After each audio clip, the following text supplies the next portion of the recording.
Okay, children, moving ahead with chapter 6, we are in the last part. We just have a look at the exercises on page 79. Out of these questions, a few we have already done, so that we will not discuss in detail. For example, the first question is define the term tissue, that you have already done. Second question also, how many types of elements together make up the xylem tissue, name them. In the notes of xylem, those things are already there.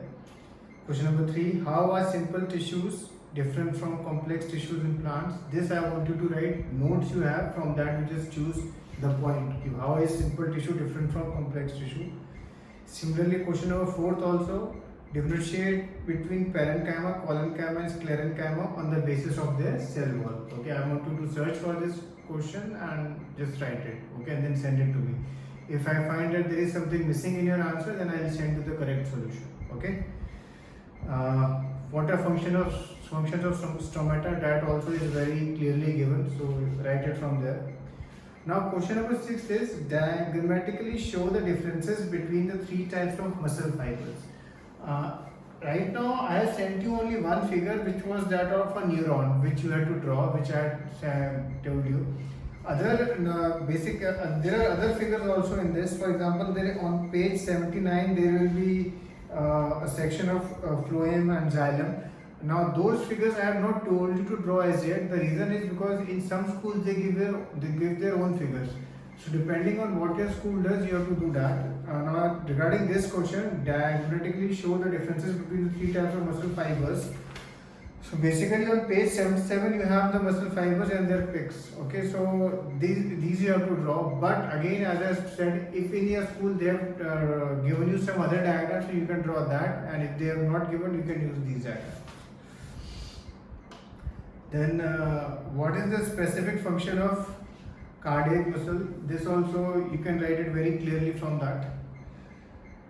Differentiate between striated and unstriated cardiac muscles on the basis of the structure, site location in the body. Again, this 8th question you don't have to do, but this is very clearly written when we had written the notes. What is the function and structure? So this 8th question you need not write. Question number 9 also you don't have to do. Draw a label diagram of a neuron, because that you have already done of a neuron. Question number 10, I guess you would have searched for it. Now just confirm. In some questions there will be two answers also. First is tissue that forms the inner lining of our mouth, that is epithelial tissue or squamous epithelium. Tissue that connects muscle to bone in humans, that is tendons. Tissue that transports food in plant, that is phloem. Tissue that stores fat in our body, that is adipose. Connective tissue with a fluid matrix, blood, lymph. Tissue present in the brain, nervous tissue. Question number 11, identify the tissue in the following. First is skin.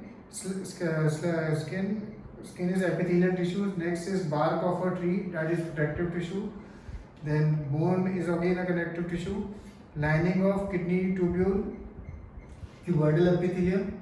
Then vascular bundle is complex permanent tissue. Then question number 12 is name the regions in which parenchyma tissue is present. It is present in cortex in stem and mesocycle of leaf. What is the role of epidermis plant? That question is already done. How does cork act as a protective tissue? That question is already done.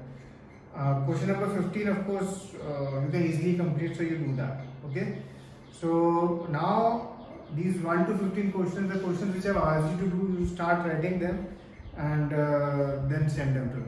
Okay. And of course, you should also start finishing the notes of this particular chapter, which is chapter 6. And of course, once you write all the notes, you have to slowly start learning them. Okay. There is no shortcut to learning, and you will have to learn them. Anyway, now we are moving towards the next chapter. The name of the chapter is Gravitation, chapter 10. Lots of numericals are there in this chapter, and you will like this chapter. Again, the first 3 formulas of motion will be carried on in this chapter in a slightly different version. Now if you see open page 131 in most of the textbooks on chapter 10, Gravitation, you can see a child and he's rotating a string, and there is a stone attached to it at the end. So this we had talked about this in the earlier chapter also, when I told you when the child leaves the stone, it will move in the tangential direction. And of course, the force in a circular motion is the centripetal force. The motion of the moon around the earth is due to the centripetal force. The centripetal force is provided by the force of attraction of the earth.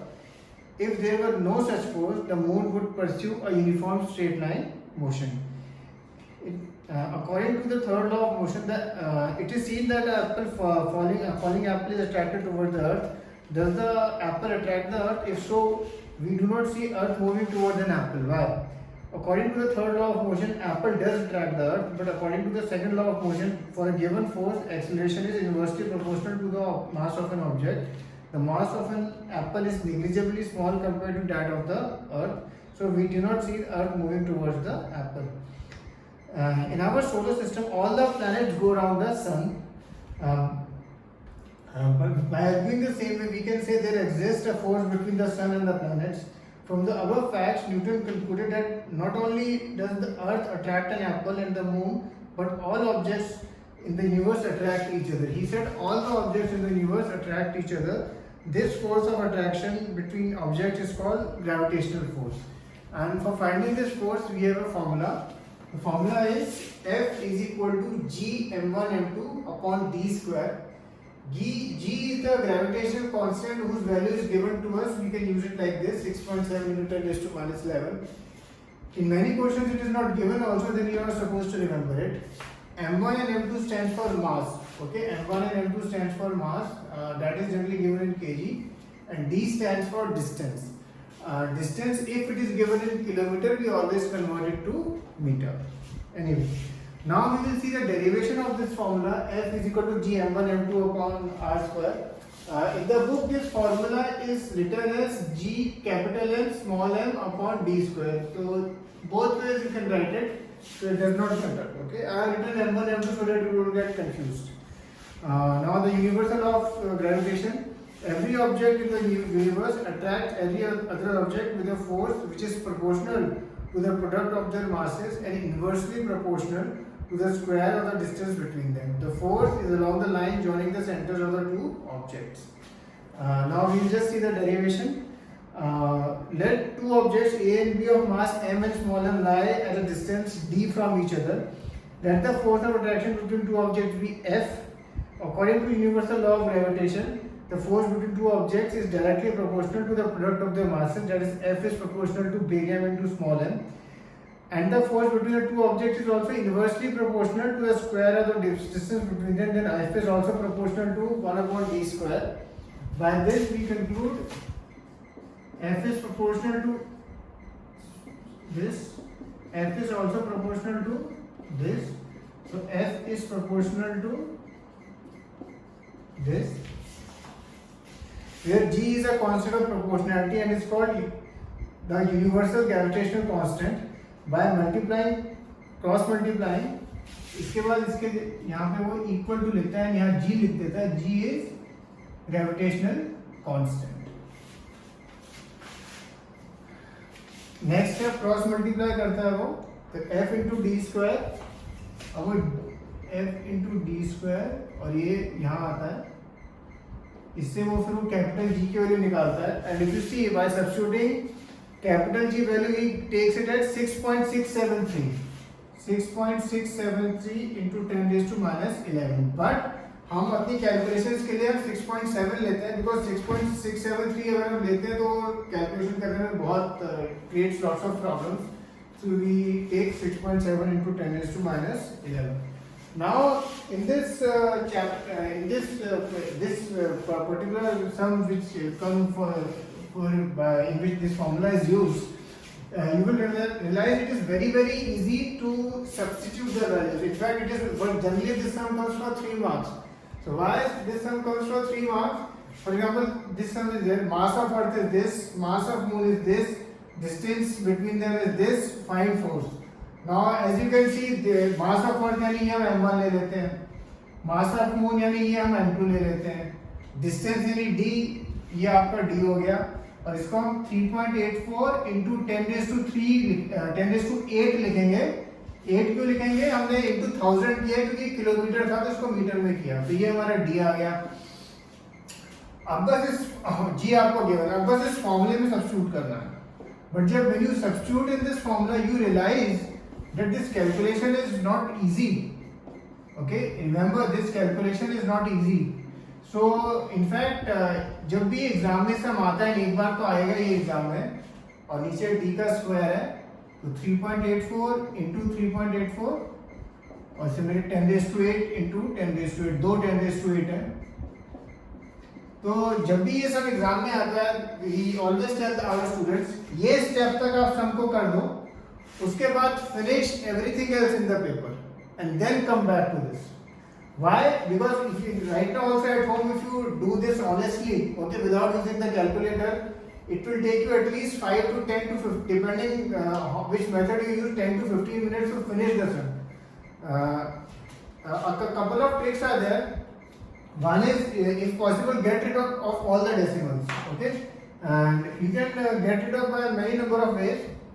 And second is जो 10 की powers है वो इकट्ठी कर लो एक बार, जैसे ये जैसे 6.7 इंटू 6 इंटू 7.4 लिखा, और फिर यहाँ ऊपर है 10⁻⁻11, ये 24 इसमें ऐड होगा, 23 भी ऐड होगा, और नीचे 3.84 इंटू 3.84 है, और ये 10⁸ इंटू 10⁸ पावर ऐड हो जाती है तो 10⁻16, और ये 16 ऊपर जाएगा तो ये -16। अब यहाँ पे 10 के सारे आ गए तुम्हारे पास, अब आपको बस ये कैलकुलेट करना, ठीक है। इसको कैलकुलेट करने के लिए you can get rid of the decimal by using 67/10, 74/10, और यहाँ पे भी 3.84/100 है तो वो दो ऊपर जाएंगे उसके। So after this try to finish the sum. Don't copy the answer from the textbook. Many of you are very smart, I know. You just because you know कि ये कुछ sums textbook से भी कराते हैं, but don't copy from the textbook. Okay, just try to do this. textbook से copy करोगे तो उसमें कुछ generalizations है और मुझे मालूम चल जाएगा अगर आपने textbook से copy किया. Get to know of it because in textbook solution they generally make some assumptions and some approximations which I know if you solve it with your hand you will not do. So you just try to solve this sum. Now जैसा ये question है exactly same sum है हमारे पास question number 16 पीछे text book का page 144।